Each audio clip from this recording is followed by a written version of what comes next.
Hola, ¿qué tal? Bienvenido a tu materia de historia. Esta vez vamos a hablar sobre el imperialismo y su expansión en el mundo.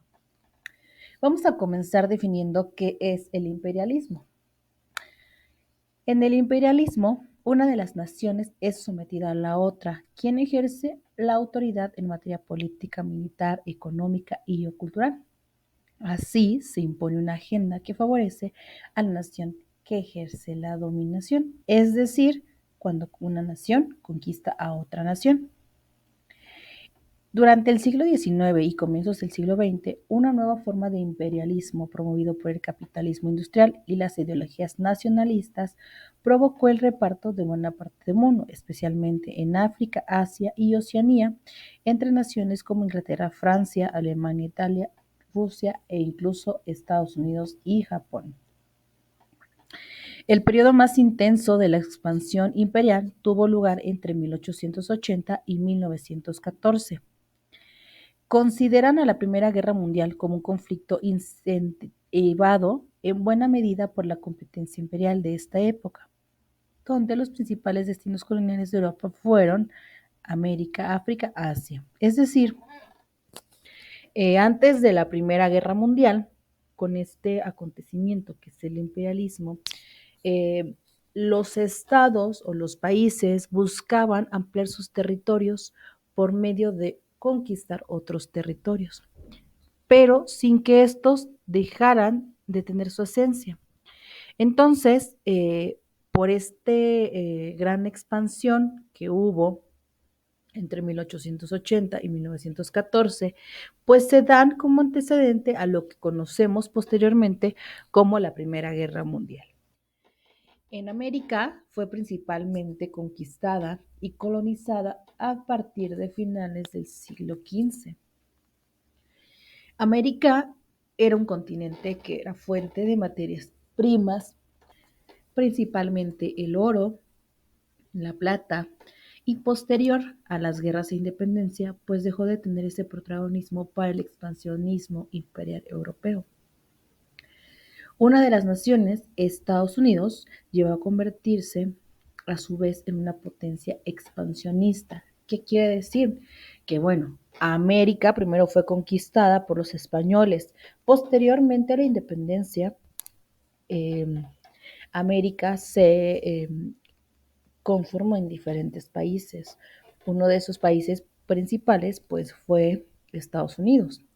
Ahora, Estados Unidos, por esa independencia que también tuvo, pues logra convertirse en una potencia expansionista. ¿Qué quiere decir? Que Estados Unidos ahora iba a buscar conquistar dentro de América las otras tierras que se habían formado. En este caso, pues México, al tener esa cercanía, o en su caso Canadá. Por otra parte, África, desde temprano, fue fuente de mano de obra esclava. Cuando comenzó a ser abolida la esclavitud, siguió siendo explotada para la obtención de recursos mineros exóticos y para favorecer las comunicaciones con Asia, como fue en el caso de Egipto, que conectaba con el mar Mediterráneo y el Océano Índico. Asia, por otra parte, pues tenía bienes exóticos y de lujo de origen asiático que gozaban de mucho valor. Las especias, la porcelana, el té, la seda. Y esto fue uno de los objetivos del imperialismo en dicho continente. Sin embargo, también se extraían en Asia otras materias primas para el consumo y la industria.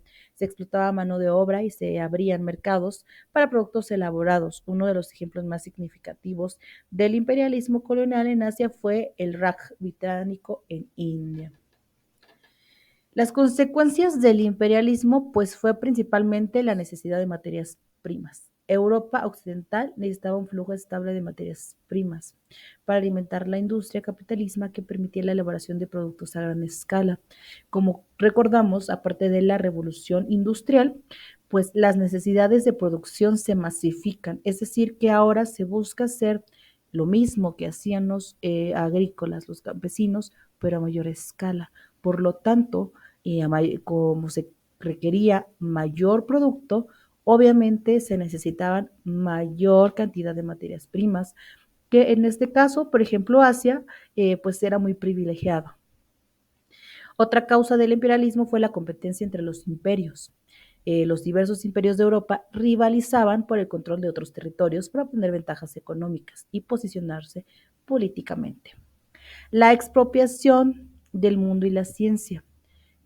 Como la ciencia también y la tecnología tuvieron grandes avances, estas impulsaron la exploración y el descubrimiento de especies y materiales que se esperaba que otorgaran ventajas industriales o una superioridad. El darwinismo social es otra causa del imperialismo. Charles Darwin observó que la evolución de las especies dependía de la selección natural que garantizaba la supervivencia del más apto. Por otra parte, la consolidación de las economías industriales, como Europa, y la expansión del capitalismo, pues trajo consigo la búsqueda del auge del imperialismo. Ya te había comentado anteriormente que todos estos factores dan origen a la Primera Guerra Mundial de 1914 a 1918, que redefinió el mapa de Europa, Asia y partes de África con la caída de los imperios ruso, otomano, austrohúngaro y alemán. También, pues la lucha de las poblaciones sometidas fue una consecuencia del imperialismo, ya que ellas buscaban liberarse principalmente pues del yugo imperial y fundar naciones jóvenes, como había sucedido con los latinoamericanos. La expansión de lenguas fue una consecuencia del imperialismo muy importante, que hoy persiste, o incluso la lengua oficial, pues se marca mucho en otros territorios. Por ejemplo, Estados Unidos, pues el inglés, como los ingleses, también en Inglaterra. En Canadá, por ejemplo, hablamos el inglés, pero también hablamos el francés. Ajá. Esto también da origen a la multiculturalidad europea de los territorios coloniales, quienes emigraron pues a muchos lados en las metrópolis persiguiendo mejores condiciones de vida, y como esto pues trajo consecuencia el, en la expansión de las diferentes culturas en lo largo de todo el mundo. Y bueno, pues esto es todo. Nos vemos en la siguiente sesión. Gracias por tu atención.